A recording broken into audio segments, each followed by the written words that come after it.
मो पाखरे समय नहीं। पूर्वे जो यात्रा 12 घंटा लगुला एबे 4 घंटे सरी जाए। तथापि मनुष्य कहे मो पाखरे समय नहीं। पूर्वे जो परिवार रे 12 जन थिले आज मात्र 2 जन। तथापि मनुष्य कहे मो पाखरे समय नहीं। पूर्वे जो खबर 4 सप्ताह रे पहुँचुला आज 4 सेकेंड रे पहुँचुछि। तथापि मनुष्य कहे मो पाखरे समय नहीं। पूर्वे दूर बंधुंक मुह देखिबाकू वर्षे लगुला आज सेकेंड रे देखि हुए। तथापि मनुष्य कहे मो पाखरे समय नहीं। पूर्वे बैंक रे घंटा घंटा धाड़ी रे छिड़ा हेबाकू पड़ुथिला आज मोबाइल रे सेकेंड रे ट्रांजैक्शन होई जाउछि। तथापि मनुष्य कहे मो पाखरे समय नहीं। मेडिकल टेस्ट पाई पूर्वे सप्ताह सप्ताह दौड़ाकू पड़ुथिला आज किछि घंटारे रिपोर्ट मिल जाउछि। तथापि मनुष्य कहे मो पाखरे समय नहीं।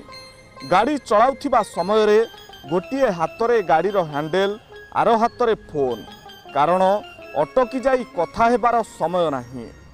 गाड़ी को ओभरटेक करी आगो को बढ़ी जाई ट्रैफिक जाम करा जाउछि कारण आम पाखरे समय नहीं।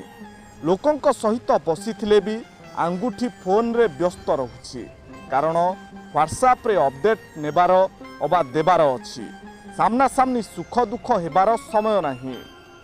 एका एका थिले पूरा आराम हेले अन्य केही सामना रे थिले व्यस्त लागुछि कारण मनुष्य पाखरे आज अन्य पाई समय नहीं। पुस्तक पढ़िबाकू समय नहीं। माँ बापा को फोन करिबार समय नहीं। बंधुंक सानिध्य को उपभोग करिबाकू समय नहीं। प्रकृतिर सौंदर्य उपभोग करने भी समय नहीं। किंतु आईपीएल देखिबा पाई समय अच्छी। नेटफ्लिक्स रे फिल्म देखिबा पाई समय अच्छी। अर्थहीन रील्स देखिबा पाई समय अच्छी। सोशल मीडिया रे राजनीतिक वाद विवाद पाई समय अच्छी। किंतु निज पाई आदौ समय नहीं। दुनिया सरल हेला, द्रुतगामी हेला, प्रजुक्ति निकटतर हेला, दूरत्व लोप पाइला, सुख सुविधा बढ़िला, सुजोग बढ़िला। तथापि मनुष्य कहिला मो पाखरे समय नहीं। मनुष्य निज ठारू निजे दूरेई गलानी। से एक भिन्न दुनिया रे बंचुछि। जना पड़ू नहीं मनुष्य मोबाइल चलाउछि ना मोबाइल मनुष्य को चलाउछि। दिने एमिति समय आसीबो मनुष्य सबुकिछि हरेई देइथिबो। समय ता हाथ मुठारू खसी जाइथिबो। सेही शेष मुहूर्त रे से बुझिबो जे ता निकटरे प्रचुर समय थिला किंतु से केवल नाही नाही कही बंचिबा भूलीगला। तेणु हे बंधु आज ही स्थिर कर प्रकृत जीवन कौन। निज पाई टिके समय दियो। संपर्क गुड़िक पाई टिके समय दियो।